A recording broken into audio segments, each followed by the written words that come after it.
But I can't believe we haven't mentioned this match yet. It is the last match of tonight. Unfortunately, it starts around 4:30 a.m. Eastern, so it might be tough for us to watch it, probably catch the end of it. But our boy, João Fonseca versus Rublev. This is the big fish on the card. I'm setting an alarm. Yeah, I might have to wake up early That's for this one match before I care work. about, actually, Loki.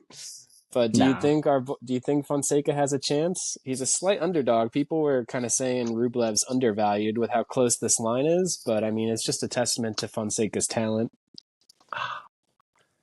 I think Rublev is going to come so hungry. I think he beats him.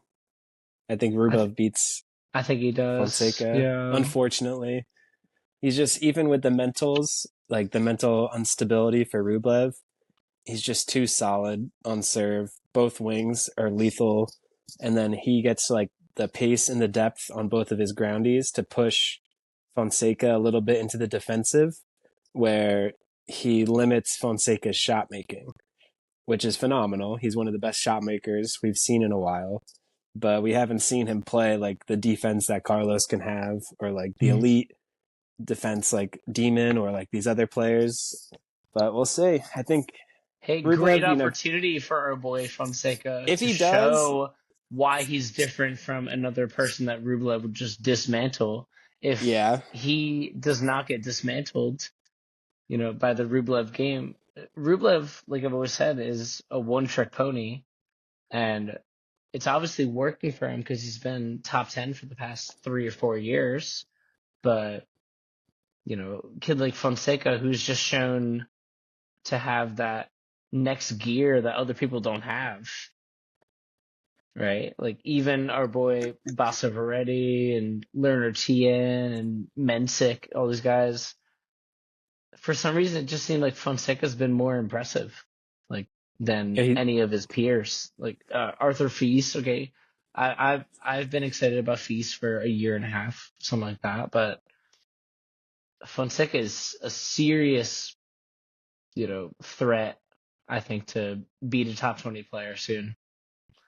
I agree. And he's playing Rublev.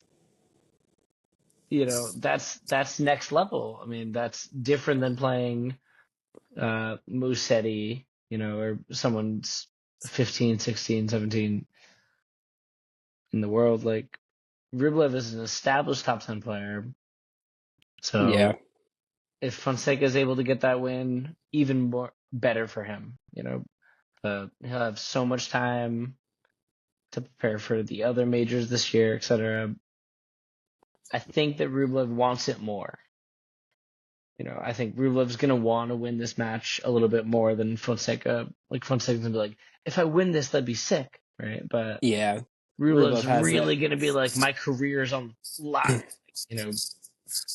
Yeah, and I think Fonseca, he's on he swept everyone at the next gen finals. He played a challenger before this, won the challenger, cruised through qualifying. That's a lot of tennis on this young body in a very short amount of time. I don't think that really matters that much, but like the longer, if they get into like a 4th, 5th set, you got to favor Rublev's physicality, just being like a seasoned tour player, a little bit over Fonseca. So that's an added factor. So I agree with you that it would be sweet if Fonseca did this, because now if he wins this, now I'm like, okay, he could be the next Carlos. Not really, but like that trajectory, maybe a little bit. Like if he beats Rublev, the draw's kind of open for him to win a couple matches. He's got Sonego over Wawrinka next rounds, and then like Tiafoe or Marizan in round 3. Like that's a winnable draw. I think Rublev is just too much of a step up in competition for how impressive Fonseca's been. This is too big of a leap right now. Agreed. I mean, the kid's 18. Like, if we're putting expectations that he should be beating a top 10 player, I think everyone needs to like slow their boat a little bit. Well, it's what happened with Alcaraz. Yeah, but then he backed it up, which is crazy. Mm-hmm. I'll never so forget. Fonseca has a chance to do that. Sinner started getting good results when he was like 19, 20. Yeah. right? I'll never Which is forget when. not far off, but Alcaraz got some good results when he was 18. Yeah, but Alcaraz was beating Nadal on clay and then backed it up and beat Djokovic the next round.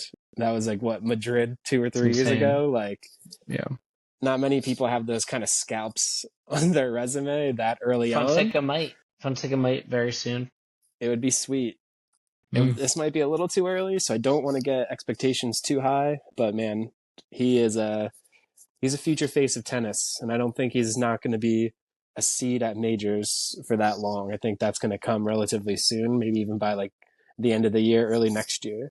Like I think by this time next year in Australia, he could be like a lower seed, and he doesn't have to play Rublev till like the third round, which is much more realistic than like having to do it his first ever Grand Slam match to overtake Yeah. this. No, and that's realistic. I do like taking his game spread -2.5 for Rublev, just as like an emotional hedge. Could be sick if Fonseca won it.